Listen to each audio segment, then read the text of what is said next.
Quand vous avez des relations sexuelles avec une personne, non pas seulement vous faites des échanges d'énergie positifs ou négatifs selon qui vous êtes, mais vous accédez aussi à la dimension spirituelle de cette personne, ce qui fait que vous vous créez des liens d'âme, des liens qui peuvent durer des dizaines d'années.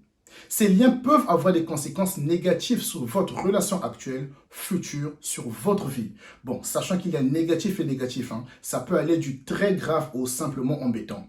On va voir dans cette vidéo comment se créent ces liens d'âme, comment reconnaître qu'on a des liens d'âme malsains et quelles peuvent en être les conséquences, mais surtout comment briser ces liens d'âme. Bonjour les amis, j'espère que vous allez bien. Moi je pète la forme. Beaucoup de gens sont victimes de liens d'âme puissants et ne s'en rendent pas compte. Il suffit juste de voir le nombre de gens qui souffrent de blessures émotionnelles à cause d'un rejet par exemple, d'une blessure, d'une injustice. Il suffit de voir le nombre de divorces, d'infidélités, de couples qui battent de l'aile. Mais alors, c'est quoi un lien d'âme? Un lien d'âme est tout attachement spirituel entre deux personnes, mais aussi émotionnel. Un rapport particulier qui vous unit à une autre personne.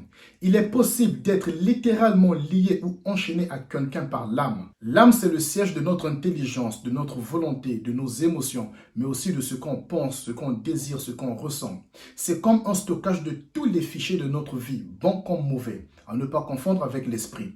Tous les liens d'âme ne sont pas mauvais et ne se créent pas tous de la même façon. On peut avoir des liens d'âme positifs avec son conjoint, ses parents, ses frères et sœurs, ses collègues, ses amis. Évidemment, on a des liens d'âme par le sexe qu'avec notre partenaire, normalement. Alors, comment se créent des liens d'âme? Par des relations proches, amis, famille, collègues, par des engagements, des vœux, des paroles, des promesses, par l'intimité physique, des rapports sexuels, ce qui est le moyen le plus puissant de création de liens d'âme. Et c'est ce qui nous intéresse, des liens d'âme par le sexe. Par contre, j'ouvre une parenthèse. Le mariage entre un homme et une femme constitue un cas de lien d'âme sain.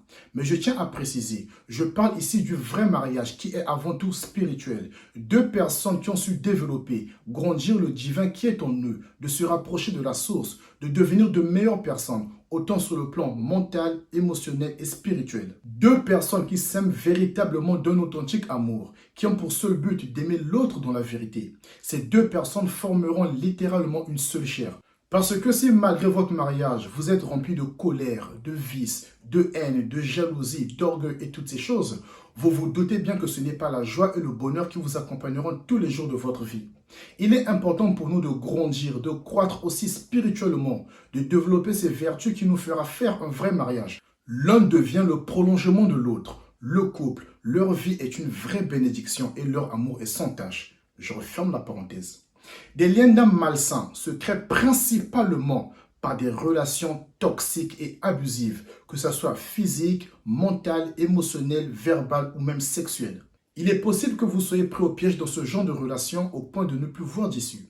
Vous aurez beau détester ce que cette personne vous fait, donc vous la détestez pour ça, mais vous n'arrivez pas à l'imaginer avec une autre personne. Ah non, vous ne vous voyez même pas lui quitter sous prétexte de ce que vous avez vécu ensemble. Faites attention aux gens colériques, aux gens qui se mettent trop facilement en colère. Voici quelques signes qui vous diront si vous êtes dans une relation abusive, donc avec quelqu'un avec qui vous avez créé des liens d'âme malsains, quelqu'un qu'il faut quitter. La personne toxique abusive se montre très possessive à votre égard, une jalousie maladive. Cette personne est violente avec vous, physique ou psychologique, a des excès de rage et de colère incontrôlables. Elle vous isole de vos amis et du reste de la famille, forcément. Exerce un contrôle sur vos faits et gestes. Cette personne a déjà un passé de relations abusives ou malsaines. Vous rend responsable de son manque de contrôle d'elle-même. Elle pète un plan ou il pète un plan pour pas grand-chose. Il se met en colère très rapidement. Et il vous dit que c'est de votre faute, c'est à cause de vous qu'il s'est énervé. Il vous fait peur et vous intimide. Elle vous pousse à avoir peur d'arrêter la relation, même quand vous savez que c'est la bonne chose à faire. Vous force quand vous ne voulez pas sexer. La plupart des partenaires abusifs vont constamment surveiller votre emploi du temps. Il va vous accuser d'être infidèle sans raison, vous accuser de flirter, vous critiquer, vous rabaisser. Ces réactions sont un signe d'un manque d'assurance intérieure. Nos amis, notre famille peuvent remarquer ces comportements toxiques et nous mettre en garde. Raison pour laquelle le tyran vous décourage de voir vos amis, de peur que vous lui échappez. Vous êtes marié, mais vous n'arrêtez pas de penser à votre ex, à tel point que l'ex devient une menace pour la stabilité du couple. lien d'âme. C'est pour ça qu'il faut se préparer au mariage. Ça ne veut pas dire mettre de l'argent de côté pour s'acheter la plus belle robe ou faire la plus grosse fête, mais surtout dans comment puis-je devenir le meilleur choix pour cet homme, pour cette femme. Se lier à quelqu'un par le mariage devrait nous obliger d'abord à chercher à devenir de meilleures personnes. Parce que, comme vous l'aurez compris, tout acte en dehors du mariage, du vrai mariage, vous crée des liens d'âme qui peuvent causer pas mal de dommages. Et je tiens à vous rappeler que quand tu couches avec quelqu'un, tu déposes une partie de toi. Ce qui veut donc dire que quand tu le feras avec un autre, une autre, tu auras donc laissé une autre partie de toi chez quelqu'un d'autre. Et cet acte peut être la porte ouverte à toutes sortes de démons. Et quand je dis démons, je ne parle pas forcément de l'esprit que cette personne peut traîner ou de la poisse familiale, mais ça peut aussi être le démon de l'orgueil, de la jalousie, de l'envie, de la luxure, de la rivalité, de l'infidélité, de la désobéissance ou de la pauvreté. Les liens d'âme malsains se créent donc aussi par les infidélités ou de multiples relations. Vous pouvez être en couple avec votre partenaire et que tout va dans le meilleur des mondes, mais le fait d'aller voir ailleurs, d'être infidèle, vous pouvez ramener dans votre relation et aussi dans la vie de votre partenaire toutes sortes de mots négatifs et des choses que vous n'aurez jamais souhaitées. Beaucoup de gens veulent trouver la bonne personne, demandent à Dieu, prient, mais quand on va dans le fond, elles sont déjà liées à plusieurs personnes. Difficile d'être stable dans une relation à condition de défaire ces liens. Il y a des gens qui font de leur mieux pour aimer leur partenaire, mais c'est dur, car leur âme est déjà liée à quelqu'un d'autre. Les liens d'âme malsains se créent aussi par l'attachement obsessionnel à une personne. Le genre de personne qui donne toute l'autorité à l'autre. Elle vit que pour lui. Tout ce qu'elle dit, fait, pense doit être pour lui et passer par lui. Un homme et une femme peuvent s'attacher l'un à l'autre juste après quelques rendez-vous. Les conversations régulières au téléphone, sur les réseaux, les touchers, les caresses, les moments d'attention peuvent créer des liens d'âme. N'oubliez pas que l'âme est le siège des émotions, des pensées, du ressenti. Alors je pose la question, pour vous, l'infidélité, elle commence où? Réponse en commentaire. L'âme de l'homme s'attache facilement. L'âme est constamment à la recherche de joie, d'aventure. Elle n'aime pas la tristesse ni la monotonie et peut conduire un homme à sa perte. C'est pourquoi c'est dans la responsabilité de l'homme de se discipliner, de discipliner ses pulsions, de les canaliser, comme je l'ai dit dans l'une de mes vidéos sur TikTok. Les liens d'âme se créent aussi par les vœux, les paroles, les engagements, les promesses. Ça nous est déjà arrivé dans le feu de l'action ou après avoir libéré tout ce jus. Mais vous savez, de dire des trucs comme je t'aimerai toute ma vie, j'aimerai jamais personne comme toi, sans toi je suis rien, etc. On devient ce qu'on affirme. Certaines personnes se tatouent même le prénom de leur partenaire ou vont cadenasser leur lien comme ici sur un pont à Paris. Nos paroles sont puissantes. Tout ce que nous disons a un impact positif ou négatif dans le monde spirituel. Ce que nous disons avec le cœur, avec nos émotions, nos tripes, bien souvent, c'est ce qui arrive. Nous créons des fois nous-mêmes nos liens avec nos mots. Comment savoir qu'on a des liens d'âme? On vit dans la confusion. La confusion aussi est que on connaît la vérité, mais notre âme est tellement attachée que la personne commence à se faire des films, à se mentir, à nier et à déformer la vérité. La confusion est le produit du mélange entre l'obscurité et la lumière, le mensonge et la vérité. Je vous donne un exemple. Vous êtes en couple. Votre esprit vous dit, tu es malheureux, il te bat, il te trompe, il te manque de respect, etc. Mais votre âme vous dit, oui, mais il a bon fond, il a toujours été là pour moi, il s'excuse. Vous êtes confuse, vous ne savez pas quoi faire, vous êtes perdu. Et là, c'est un cas de lien d'âme malsain dû à la relation toxique. Un autre exemple, vous voulez d'un homme, sauf qu'il est déjà marié. Votre esprit vous dit, tu ne dois pas aimer cet homme, il a déjà quelqu'un d'autre. Mais votre âme vous dit, oui, mais il souffre dans cette relation, dans ce mariage, avec moi ça sera différent, il va quitter cette femme pour m'épouser. Vous êtes confuse, vous mettez des films et vous niez la vérité. Et là, c'est un signe que vous avez un lien d'âme. La désobéissance. Tu désobéis à ta voix intérieure. Tu désobéis au divin qui est en toi. Ta voix intérieure te demande de quitter cette relation toxique où ton âme est attachée, mais tu commences à trouver des raisons pour ne pas quitter cette relation. Tu t'éloignes même de toutes les personnes qui ne sont pas en accord avec cette relation malsaine. Tu deviens agressif quand on dit que tu es dans une relation toxique.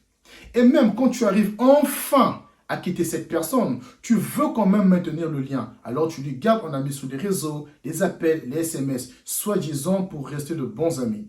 Du coup, encore une autre question. Pensez-vous que c'est bien que votre partenaire garde contact avec son ex? L'exception, c'est pour ceux qui ont des enfants. Et encore là, il y a contact et contact. Réponse en commentaire. Tu es dans la tourmente. Tu as constamment les images de toi et cette personne qui reviennent en boucle dans ta tête. Tu revois les bons moments passés ensemble. Du coup, tu as envie d'appeler cette personne, de l'écrire. Des fois, tu te mets même à comparer ton chéri ou ta chérie avec certains aspects de ton ex. Tu fais tout pour attirer son attention, pour qu'il te remarque et peut-être t'aime à nouveau. On souffre, on se sent misérable. C'est un état, un sentiment de détresse, d'inconfort moral ou physique. On peut aussi avoir honte de soi. C'est pour ça que vous verrez certaines personnes s'énerver, se braquer quand on veut savoir un peu plus sur leur passé amoureux. Ce sentiment de honte peut les conduire à avoir ce genre de réaction. Comment briser ces liens d'âme? Le sexe a une portée tout autant énergétique qu'émotionnelle. Les rapports sexuels avec un partenaire toxique peuvent avoir un impact sur notre façon de vivre notre vie, même en dehors du sexe. Le sexe est quelque chose qui peut nous stimuler et même nous guérir spirituellement, mais il peut aussi être destructeur, nous détruire. De la même façon que nous nous sentons épuisés après un échange avec une personne négative, la même chose peut se produire après un rapport sexuel. Alors comment briser ces liens d'âme? La première des choses, il faut le reconnaître. Vous devez reconnaître que vous avez créé des liens d'âme avec des gens. Ça peut être dur à faire parce que la majorité des gens aiment vivre dans le déni. Mais vous savez ce qu'on dit, on ne peut pas guérir quelqu'un qui ne veut pas reconnaître qu'il est malade. Vous devez reconnaître, vous devez prendre la décision que toutes ces choses, que ces gens ne sont plus liés à vous. Vous devez reconnaître, vous devez renoncer à tout lien avec toutes les personnes, avec n'importe qui. Lorsque vous le direz à haute voix, fermement, avec toute votre énergie, avec votre cœur, cela montrera que vous commencez déjà à reprendre le pouvoir. Vous devez pardonner. Certaines personnes se sentent mal, énervées ou dans tous leurs états, rien qu'à la vue de leur ex ou au simple fait de prononcer leur nom. Le lien énergétique est tellement fort qu'il ou elle arrive à vous faire changer d'humeur. Vous devez pardonner le mal que vous avez subi, ou peut-être même, vous devez vous pardonner du mal que vous avez fait subir. Vous devez vous détacher émotionnellement de cette personne. Parce que si vous gardez rancune, si vous ne vous libérez pas de cette personne, votre relation actuelle va subir. Vos peurs, votre manque de confiance va se déverser dans votre relation. Pour arriver facilement à le faire, vous devez apprendre ce que vous avez appris de cette relation, les leçons que vous avez tirées, le reste à la poubelle. Il est important de ne pas sauter l'étape du pardon. Pardonnez-vous sincèrement, soyez en paix avec vous-même et pardonnez à l'autre. Grâce au pardon, il devient plus facile de couper les liens. Visualisez. Il s'agit de fermer les yeux et de s'imaginer devant notre ancien partenaire. S'il y en a 10, vous avez du boulot, chacun son tour. Donc, vous devez vous imaginer devant votre ancien partenaire avec un fil qui relie vos cœurs. Vous devez rendre cette visualisation aussi réelle que possible. Vous devez ressentir ce lien. Et vous devez vous imaginer en train de couper ce fil. Bon, là, soyez créatif. Utilisez ce que vous voulez. Ça peut être un couteau, des ciseaux, une épée, un sabre, une tronçonneuse, peu importe. Le but est de couper le fil. Mais vous devez le faire avec bienveillance et amour. Ne le faites pas avec de la colère ou de la rancœur. Vous devez vous débarrasser de tout objet, que ce soit les cadeaux, les parfums, la lingerie, toutes choses offertes par ces personnes dont vous voulez couper les liens d'âme. Bon, j'imagine que pour certaines personnes, ça dépend du cadeau, n'est-ce pas? En fait, le but ici est d'éliminer, de supprimer toute chose qui pourrait vous rappeler cette personne ou qui pourrait être un point de contact sentimental avec la personne. Supprimez les photos, nettoyez tout, jetez, brûlez, coupez toute communication, plus d'appels, plus sur les réseaux, pas de SMS, rien, et évitez tous les lieux potentiels de vous croiser. Répétez tout ceci plusieurs fois jusqu'à ce que vous vous sentez vraiment libéré, jusqu'à ce que vous sentez que le fil a été rompu. Lorsque vous êtes dans une relation amoureuse, mis à part les échanges énergiques que vous faites, vous créez aussi des liens d'âme, aussi appelés des liens énergétiques. Avec le temps, le lien se renforce et c'est une très bonne chose pour les relations positives qui se développent et qui durent. Néanmoins, lorsque vous vous séparez de quelqu'un, cela ne signifie pas que le lien d'âme disparaîtra en rompant avec la personne. Voilà. Merci d'avoir regardé jusqu'au bout et surtout n'hésitez pas de vous abonner, de liker et de partager à un maximum de personnes. Et moi, je vous dis à très bientôt dans une prochaine vidéo.